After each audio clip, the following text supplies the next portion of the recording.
In the shadowed forests and misty plains of northern Europe, around 500 BCE, the Germanic tribes first stirred as a distinct people. These were not a single nation but a mosaic of fierce, independent clans. The Cherushi, Swabi, Goths, Vandals, and many others, speaking languages that would one day birth German, English, Dutch, and the tongues of Scandinavia.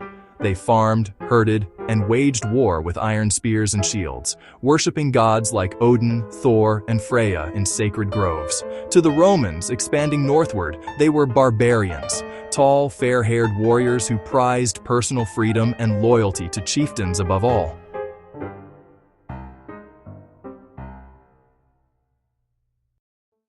The collision came in the early 1st century CE.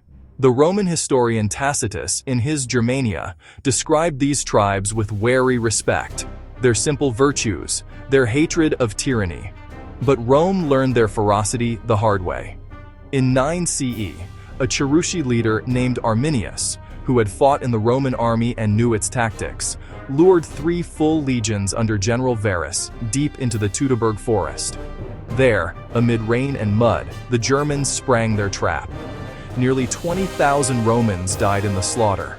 Emperor Augustus, back in Rome, reportedly beat his head against the wall, crying, "Varus, give me back my legions." The victory halted Roman expansion forever. Germania remained free, wild, fragmented, and proud.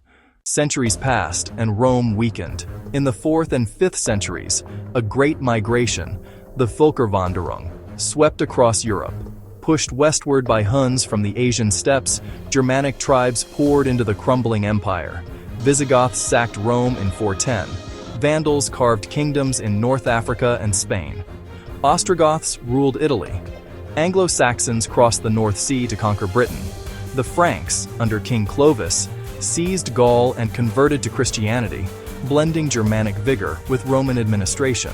By the late 700s, the greatest Frankish king of all, Charlemagne, Karl der Grosse, had conquered most of Western Europe.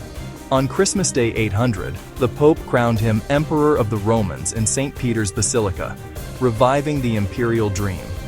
When Charlemagne died, his empire split.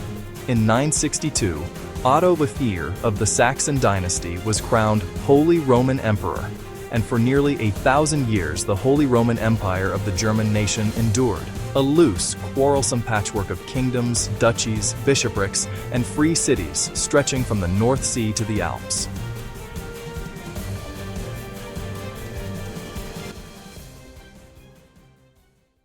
The Middle Ages saw Germany thrive in trade and learning. The Hanseatic League dominated Baltic commerce.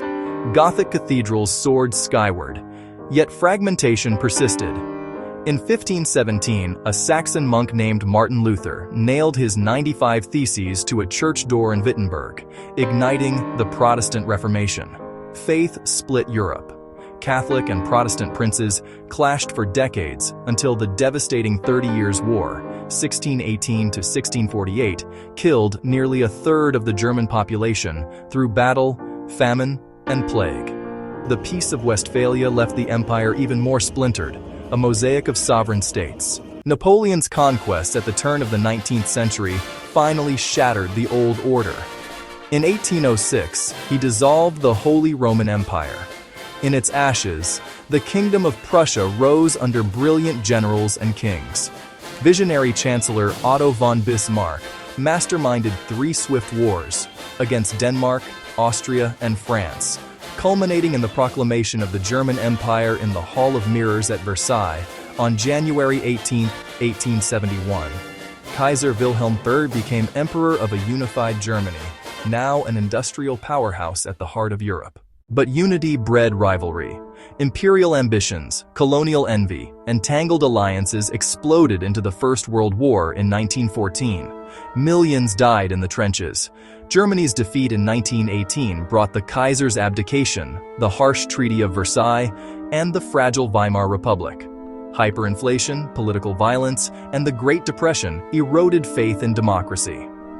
In 1933, amid that chaos, Adolf Hitler and the National Socialist Party seized power. Promising to restore German greatness, they rebuilt the military, crushed opposition, and pursued a racist ideology that led to the Holocaust.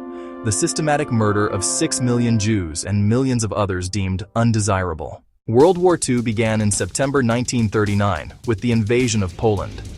German blitzkrieg swept across Europe, but hubris and overreach doomed the Reich. By 1944, Allied armies closed in from east and west. In April 1945, Soviet forces stormed Berlin. Hitler, hiding in his bunker, married his longtime companion Eva Braun and then shot himself on April 30th. On May 8, 1945, Victory in Europe Day, Nazi Germany surrendered unconditionally. The swastika was lowered forever. The war had killed tens of millions. Europe lay in ruins. From ancient tribes who defied Rome to a modern nation that nearly conquered the continent, Germanic history had come full circle in fire and ashes. Yet from those ashes, a new democratic Germany would rise, forever haunted by the past, forever shaped by it.